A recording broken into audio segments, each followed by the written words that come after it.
What's going on, guys? It's Greg and welcome to my 2022 prediction show. In this, I'm going to make some predictions about this college and high school season.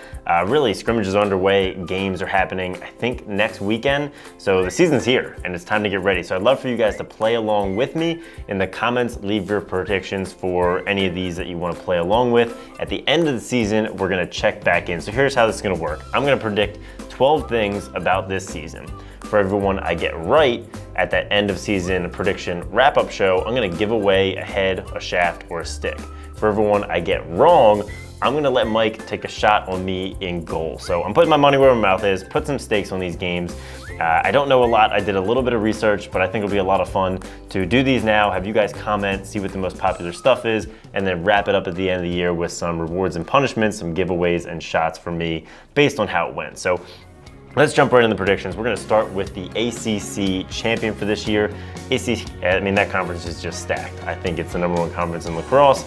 I think it's not even close.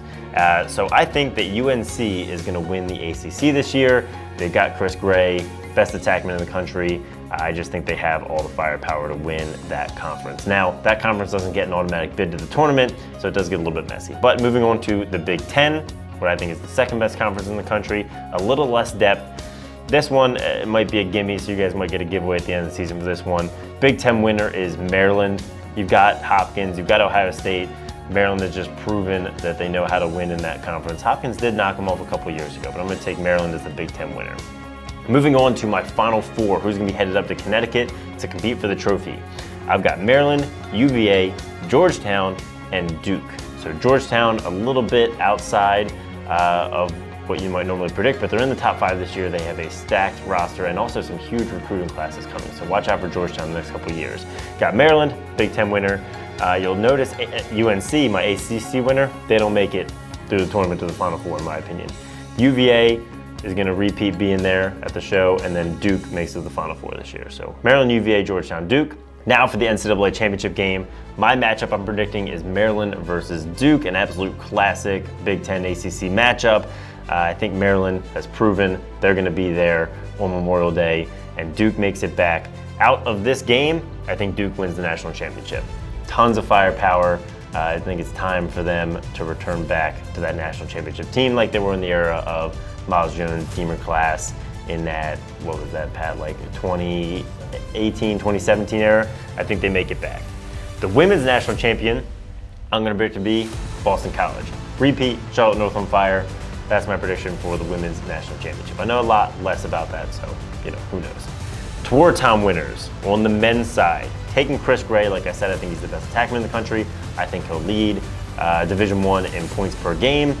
Again, apparently, I don't think that that's gonna carry them all the way through to championship weekend, but tour time winner and ACC winner, Chris Gray. Women's, Charlotte North takes back-to-back championships, back-to-back tour time trophies, and ends her career at Boston College. I'm sure how she'd like to with those awards.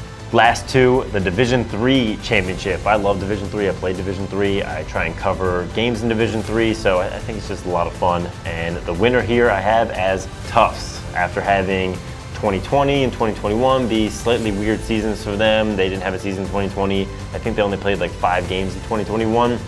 I think that they've got the coaching, they've got the players, they got the best content in the game, which I really appreciate, and I think they're going to return to championship form this year. And finally, the MIAA, which is the high school conference I cover here in Baltimore. It's also where I played in when I was in high school. It's going to be the most games we filmed this season. We do the semifinals and the championship every year. Some of your guys' favorite videos. Last year it was Spalding versus BL in the championship, and BL took that win. I think this year Spalding comes back, proves that they can win that championship, and raises the trophy at the end of the year. I think previous last year had never even been to the Final Four and made it the championship game. I think this is the year that they close the deal. So to wrap up, that's 12 predictions. Leave yours in the comments. Would love for you guys to play along. At the end of the season, probably the first week of June, right after Memorial Day weekend, they announce all this stuff. We will make a wrap-up show for everyone I get right. I'm gonna give something away to you guys for everyone I get wrong. I'm gonna let Mike shoot on me, so make sure to stay tuned. We've got highlights coming from D1, D3, high school all season, so subscribe, like if you liked it, and have a great day.